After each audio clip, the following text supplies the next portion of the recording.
Genesis 1:27 speaks about Adam and Eve before the division, or about Adam and Lilith. Let's look at Genesis 1:27. And God created man in his image. In the image of God he created him. Male and female he created them. The scripture has 4 levels of interpretation.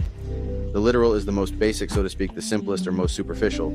And in that aspect, Genesis speaks to us about Eve, Adam, and Eve, period. Then here it would indicate Eve who was in Adam, as one of his ribs. He created both of them in one body, as we also see in Genesis 5.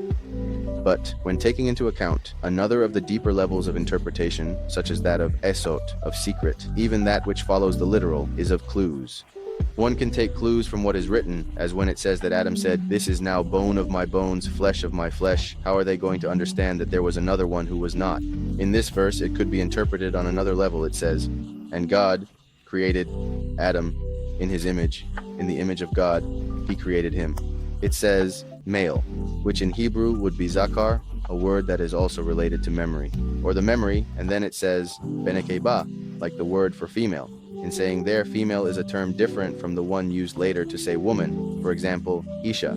So in the sense, I repeat, of another level of interpretation, it would be understood as a female creature in feminine form, but one that did not submit and therefore did not reach the level of isha or the level of woman, and would have remained merely female, which is a term also used with animals, right? In addition to the human being then, nekeva, which would be female, this word comes from nakav, which means to pierce, to penetrate, to designate, and also to curse and blaspheme in the negative sense.